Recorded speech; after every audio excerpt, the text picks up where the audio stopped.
Peace. My name is Kais. I'm the founder of the Black Community Board. The Black Community Board is a cultural development organization. We provide non-traditional leadership experiences and opportunities to Black youth and young professionals. We're grateful for the Catalyst partnership of YouthLink, who has been a community and sector leader for decades. In this very informative video, you will hear from the youth researchers participating in the Youth Research Task Force program that provide their insights. Dara, Joseph, and Mona. They'll take us through discovery of the qualitative analysis in phase 1 that was formed out of the data provided from survey responses that were captured to the voices of youth at YouthLink, who are the clients and the residents, in addition to the agency staff and leadership.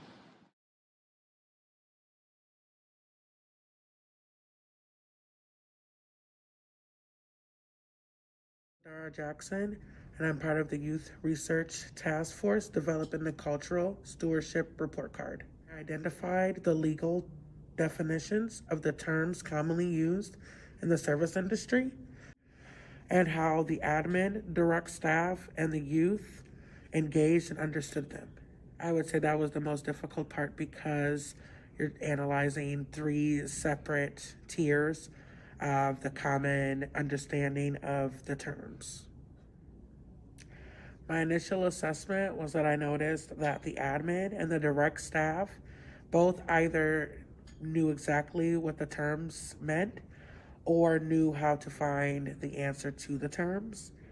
And the youth, most of the youth that took the survey had no clue what the terms actually meant or what services were provided by the terms.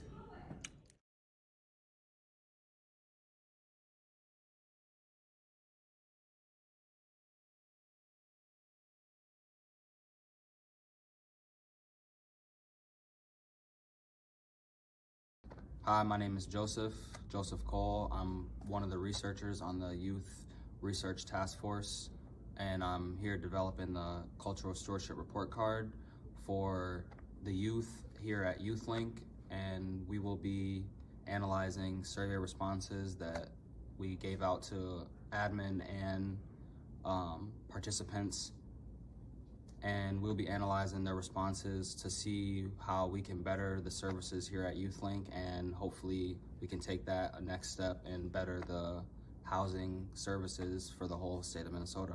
Sometimes while reading and analyzing the data, we have a code bucket that we call outliers, which is just data that may not make any sense, but when initially reading over the data, it might take a few times or a few thorough reads to understand, because some of the data might be really similar to other responses. So you really have to do a good job at looking over the response and then tying it back to the initial question to make sure you're putting it in the correct code bucket so it makes sense as far as the so it makes sense to the complete full data set.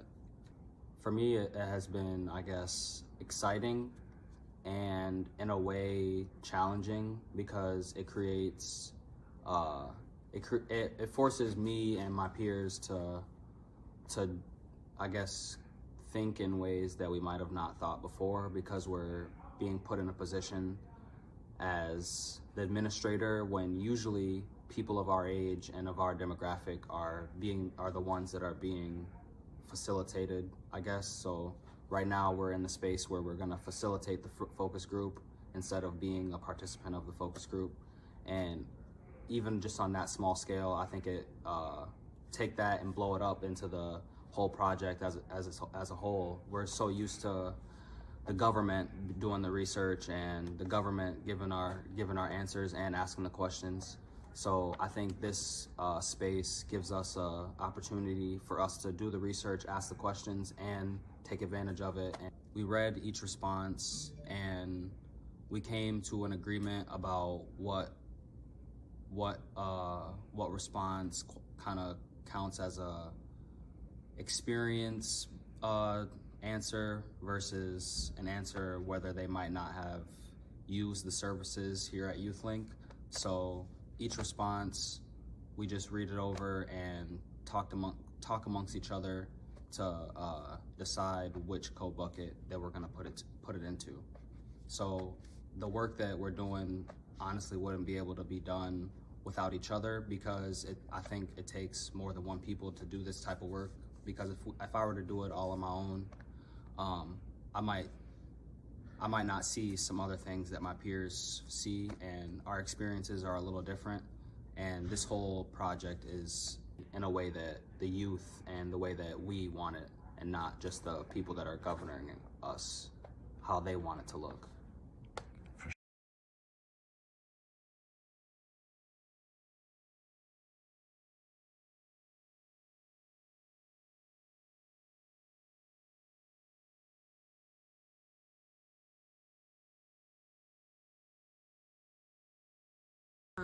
I am Simone Hunter. I am with the Youth Research Analysis program.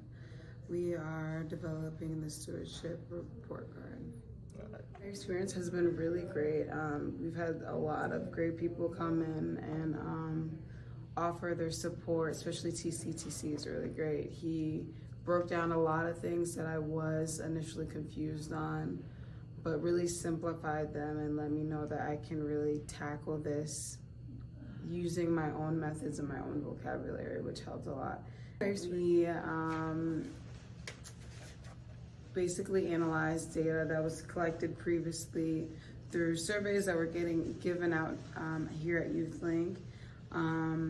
The way that we kind of broke down the data that was collected, we used a color coding system that we applied to reoccurring themes that we had identified, such as good and bad housing experiences. My initial analysis of the data is that a lot of the youth, a lot of the struggling youth who come in are very hopeful about these programs, and I would say a couple months in, they realized the lack of longevity for a lot of these programs, and then they just realized that the caseload is super heavy. A lot of the people who do the work as the caseworkers have too much on their plates, and that's what seems to be a reoccurring theme in the data, is that caseworkers don't have enough time, or they only get things done unless they're consistently reminded, or unless you really put a lot of pressure and annoy them, which shouldn't be. I also see that there have been people who have gotten more help from these programs, but it seems that they've gotten more help due to being either mothers or parents, and because they're more vulnerable. But I believe that all youth should have the same access. So definitely I feel like there's a lot of programs that have been beneficial, but the lack of longevity is very worrisome.